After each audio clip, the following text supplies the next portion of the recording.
Thanks so much. I want to talk with you today about becoming an influencer.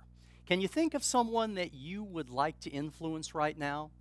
Someone who maybe isn't doing quite what you would like them to do? Well, that experience happens to me quite often. And just recently, I was in Texas and I was late to an appointment. And I was driving my car, and out of nowhere came this truck, practically took the bumper off. And you know what? I was ready to exert some influence, some hands-on influence. And I looked up and I saw on the back of his bumper a sign, a very simple sign, and the sign was this: God hope. And it really took me back. And I thought, is there any hope for me to influence differently?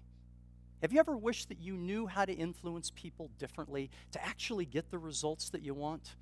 Well, why worry about influence? Well, believe it or not, we believe that maybe one of the most important capacities that you possess is your ability to influence behavior, that of yourselves and of others. I know you think it's just about the other guy, but you often can't influence someone else until you first influenced who? Yourself. And this may be one of the most important capacities that you possess. It's one of my favorite Far Side cartoons here. You may be able to make this out. This is a scissor factory.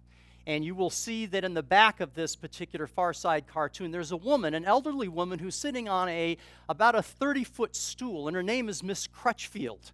And the conversation is taking place between two employees, and one says, "Oh, you must be new here." And he points to Miss Crutchfield. That's Miss Crutchfield, and she's there to make sure nobody runs with the scissors. Now, let me ask you a question here. What happens when Miss Crutchfield gets down from her perch? What do people automatically do?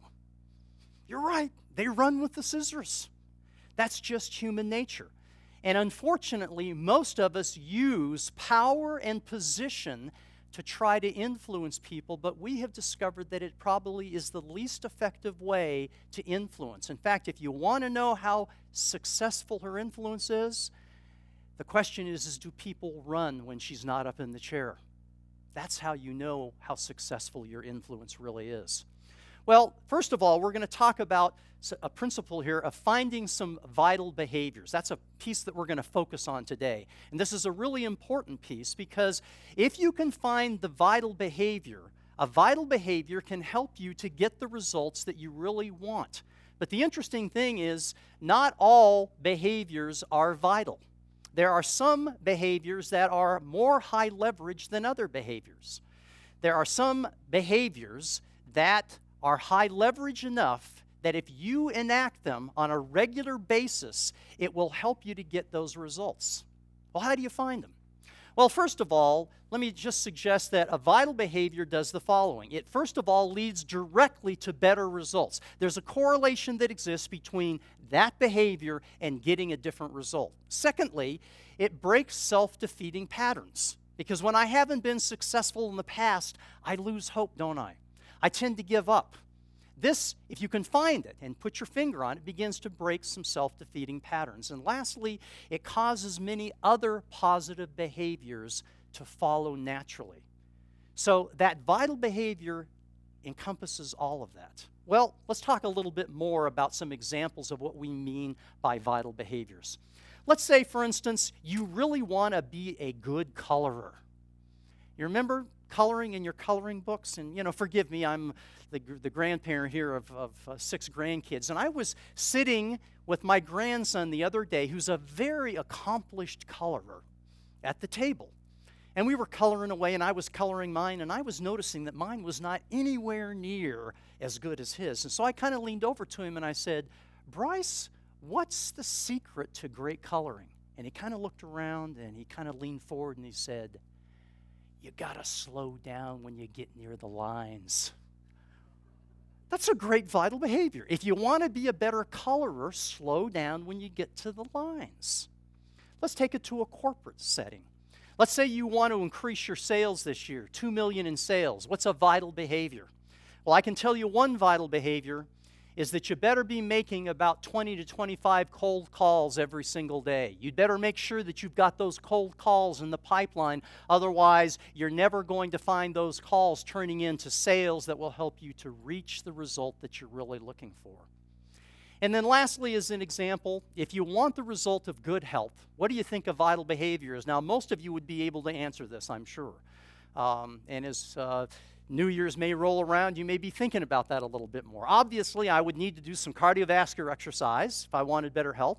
I would need to do some form of musculoskeletal work to improve the muscles around the frame, and I probably would need to back off a little bit on some of the nutritional things that I have been slurping down recently.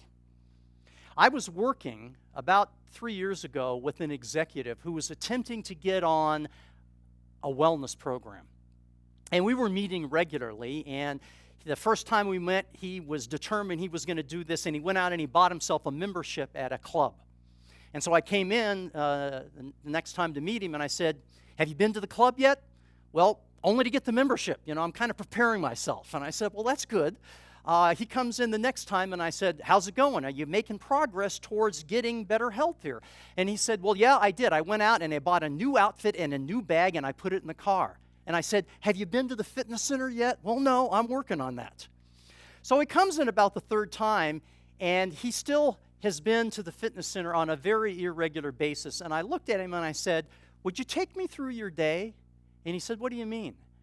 I said, "We've met several times, and the goal that you really want, the results that you really want, is better health. And part of that is attending the fitness center, and we don't seem to be very successful in doing that. So I'm thinking that maybe we're focusing on the wrong behavior." And so he began kind of reiterating his drive to work, his drive home, and then he said something as he was kind of giving me a play-by-play of what happens on the way home. He says, "And when I get to Jones and First," he said, "that's a very crucial moment." And I said, "Well, why is that?" He said, "Because if I take a left at Jones and First, it takes me to the fitness center." And something just popped in my head, and I looked at him and I said, "Let me ask you a question. Have you ever taken a left at Jones and First and decided at some point between Jones and First and the fitness center that you weren't going to go and turned the car around and gone home?" And he thought for a second and he said, "No, I never have." I said, "That's the vital behavior. We've got to find a way to get you to turn left at Jones and First." Does that make sense? Sometimes we focus on the wrong thing, and if we can find that vital behavior, it can actually unleash a whole different result that we're really looking for. Well, let's take this concept and let's apply it to one of the master influencers that we have studied. Dr. Don Hopkins, who is working with the Carter Center, has been attempting to eradicate a terrible disease called guinea worm disease. Now, guinea worm disease is simply a human parasite that gets into the body via the small larvae that is often swallowed through drinking water, open sources, open ponds. And after swallowing that, about a year later, about a 3-foot-long worm begins to work its way out of the body. Now, the way it does this is very interesting because this female guinea worm begins emitting an actual acid that begins to burn its way out of the body. Now, for those of you, it doesn't sound very enticing, and it's not. It's challenging for these people because it literally lays them up for anywhere between 3 and 4 months. It incapacitates them. It prevents them from being able to farm, let's say, for instance, in Africa or the Middle East, and prevents them from taking care of their children. It prevents children from being able to go to school for a period of 3 or 4 months. So solving the guinea worm disease would be a very significant thing for these people. Now, the interesting thing is, as they began looking at the vital behaviors around this, one of the things that they found is as the women go down to these local watering holes and they begin carrying the water back home, they began to notice that as this water was distributed to individuals with their pots, that they would then take it back and they would then distribute it to their family. And something incredibly important happens, because the minute the guinea worm starts to come out of the skin, remember, this is a burn, where do you think they want to go for relief? Back to the water, and that's exactly what the guinea worm wants, because when the female guinea worm hits the water, it releases eggs that now perpetuates this cycle for an entire another season. So how would you get these villagers, how would you influence their behavior to do something different? Well, it's interesting because they identified the following items, and this is Kelly Callahan from the Carter Center. They identified 3 vital behaviors. Let's see how close you may have come to identifying what you think the vital behaviors are. First of all, they found that you need to filter all the water. In fact, they found something really interesting. They found that there were a number of villages that didn't have a high incidence of guinea worm disease, and when they simply went and observed what was going on, they noticed that the women in those villages, when they brought those large pots back, as they began pouring them into the smaller pots that would be distributed throughout the village, they took their skirts and they draped them across, catching some of the larvae. So filter all of the water. Secondly, keep infections away from public water. So if I've got an infection, and you know that I've got an infection, and you see me heading for the water, what do you got to do? You got to step in and you got to confront me. And you've got to make it socially acceptable for that to take place. And the third thing that they found was this: simply hold others accountable to doing 1 and 2. Now, the interesting thing is, these 3 vital behaviors have been so successful that when you look at the statistics of guinea worm disease, in 1986 there were over 3.5 million cases of guinea worm disease. In 2006, there are a little over 10,000, and they have been so successful in putting a program together and helping them to identify these vital behaviors that they are hoping in the next few years to actually begin to eradicate this disease from the face of the earth. Now, you may say, but you know what? I'm not trying to solve the guinea worm problem. Well, the neat thing about, influencer, the model, and finding vital behaviors is that this is very scalable. It's not just for dealing with these persistent, resistant problems that are on a world scale. It also can impact you in terms of what you're trying to do in your life. It's interesting. Robert Fulghum, a number of years ago, he's an author who wrote a best-selling book years ago called Everything That I Really Needed to Know I Learned in Kindergarten. It's a great book. If you've never read it, I would encourage you to pick up a copy. But he tells the story about going to the island of Crete and attending a conference there for about a week. And this conference was put together by a gentleman by the name of Alexander Papaderos. Papaderos had actually grown up on the island of Crete. And at the end of this seminar, as most seminar directors do, they got up and he simply asked a question: do you have any further questions? And Fulghum from the back of the room raised his hand and he said, what's the meaning of life? Now everybody kind of laughed nervously. They're not wanting to stay around for the answer, but they had to politely wait him out. And Papaderos could see with the look on Fulghum's face that he was serious. And so he pulls out his wallet. And out of his wallet, he pulls a very small piece of mirror. And he begins to tell the story about when he was a child during World War II and the Nazis invaded the island of Crete.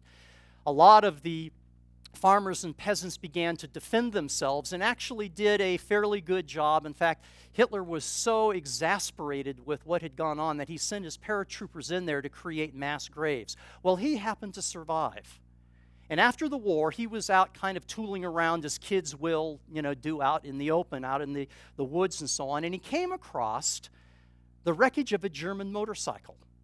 And there were pieces of this mirror laying all over the ground. Now, he was rather from a poor family, and he really didn't have access to a mirror, and he picked it up for one of the first times in his life, and the sun was shining that day, and he realized that he could reflect light into the crevices and into the cracks where light had never been. And so that afternoon, As he finished his story, he pulled out the mirror, and the sun just happened to be shining through the windows, and he reflected that light onto the forehead of Robert Fulgham in the back of the room.